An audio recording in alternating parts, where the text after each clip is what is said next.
BJP को लेके जो अभी माहौल बना हुआ है, अभी जैसे हो गया कि संभल में सड़क पे नमाज पढ़ने नहीं देंगे या मेरठ में नहीं पढ़ने देंगे। एक वर्ग का ये कहना है कि अगर सड़क पे नमाज नहीं पढ़ने देना है तो पूरे देश में कीजिए, बीजेपी शासित हर राज्य में कर दीजिए, पूरे यूपी में प्रशासन का ऑर्डर आ जाए कि सड़क पे नमाज पढ़ने नहीं देंगे। कुछ जगहों पर आप रोक रहे हैं। और फिर कुछ लोगों का यह भी कहना है कि अगर ईद के पहले एक दिन पढ़ ही लिया तो क्या ही सड़क घिस तोड़ी जाएगी।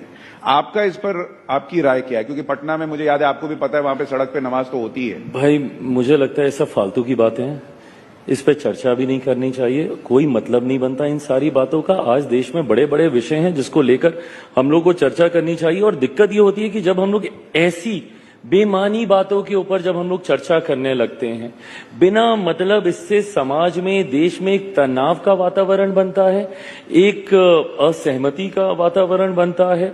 बिना मतलब के संप्रदाय, अलग अलग लोगों के बीच में टकरारें पैदा होती हैं, कोई मतलब नहीं है। जिसको जो जैसे करना है इतने वर्षों से करते आए हैं ना, करते रहेंगे। पर आज जब बड़े एजेंडे हैं, आज देख लीजिए, अगर ये सारी बातें नहीं हो रही होती तो संभवतः आप मुझसे पूछते कि आपने as a food processing minister इतने महीनों में क्या किया।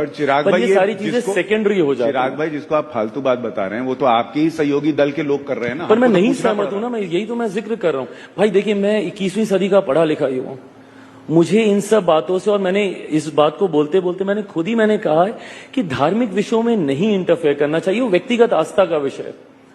मैंने जब इफ्तार दिया, मैं तिलक लगा के गया हूं। अब उसको लेकर अगर ये विवाद खड़ा किया जाए, भाई मेरी आस्था है ना इस पेपर, वो मेरी व्यक्तिगत आस्था है। मैं आपके धर्म का सम्मान करने के लिए मैं अपने धर्म के संस्कारों को तो नहीं भूलूंगा ना। बट ये सारे बंद कमरे के पीछे की बातें हैं ना, ये व्यक्तिगत आस्था का विषय है। कईयों की आस्था होती है, कईयों की नहीं होती। कितने हिंदू हैं जो तिलक नहीं लगाते हैं, तो क्या वो हिंदू नहीं है?